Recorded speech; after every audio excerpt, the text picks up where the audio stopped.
ഒരു ട്രേഡറിന് ഒരു ഹാക്ക് ഉണ്ടോ? എന്തെങ്കിലും ഹാക്ക് ഉണ്ടോ? കാരണം if I'm trading in gold, അതിലെന്തെങ്കിലും കോറിലേറ്റഡ് ആയിട്ടുള്ള, if I'm putting buy in gold, ഞാൻ സിൽവറിൽ സെല്ലിട്ടുകൊണ്ട് എന്തെങ്കിലും കാര്യമുണ്ടോ? അല്ലെങ്കിൽ USD JPYയിൽ സെല്ലിട്ടുകൊണ്ട് കാര്യമുണ്ടോ?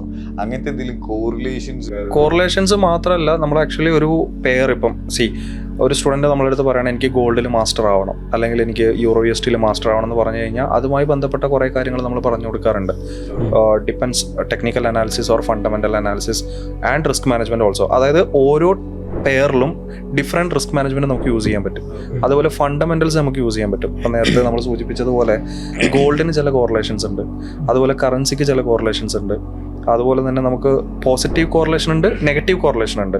അപ്പോൾ ഇങ്ങനെയുള്ള കാര്യങ്ങൾ. പിന്നെ അതുപോലെ ഇപ്പം ക്രിപ്റ്റോയിലൊക്കെ ആണെന്നുണ്ടെങ്കിൽ ക്രിപ്റ്റോയിൽ നമ്മൾ വെറും ഫണ്ടമെൻ്റൽസും ടെക്നിക്കൽസും മാത്രമല്ല, വേറെയും കുറേ കാര്യങ്ങൾ അറിയാനുണ്ട്.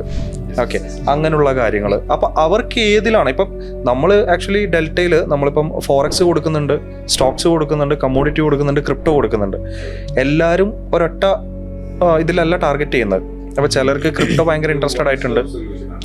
അപ്പം നമ്മൾ കൊടുക്കുന്നത് എന്താണെന്ന് പറഞ്ഞു കഴിഞ്ഞാൽ നമ്മൾ കൊടുക്കുന്നത് അവർക്ക് എവിടെ ആണെങ്കിലും അത് ഇംപ്ലിമെൻറ്റ് ചെയ്യാൻ പറ്റും. ഓക്കെ, ആക്ച്വലി ക്രിപ്റ്റോയിൽ എന്ന് പറയുമ്പോൾ ആക്ച്വലി നമ്മളിപ്പോൾ ഫോറക്സിൽ നോക്കുമ്പോൾ നമുക്കറിയാമല്ലേ, fundamental analysis, technical analysis, risk management, ഇങ്ങനത്തെ 3 കാര്യങ്ങളാണ്.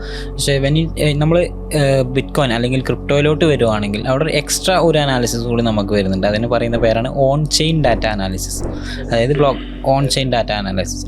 ഓക്കെ, അപ്പോൾ അതിൽ എന്തെങ്കിലും മാർക്കറ്റിൽ, അതായത് ചെയിനിൽ എന്തൊക്കെയാണ് മാർക്കറ്റിൽ സംഭവിക്കുന്നത്, ചെയിനിൽ എത്ര ബിറ്റ് കോയിൻ ട്രാൻസാക്ഷൻസ് വരുന്നുണ്ട്, നമ്മൾ നേരത്തെ പറഞ്ഞ പോലെ മൈനിങ് ഡിഫിക്കൽട്ടി എന്താണ്, ഹാഷ് റേറ്റ് ഷിഫ്റ്റ് എന്താണ്, ഇതൊക്കെ മനസ്സിലാക്കണം.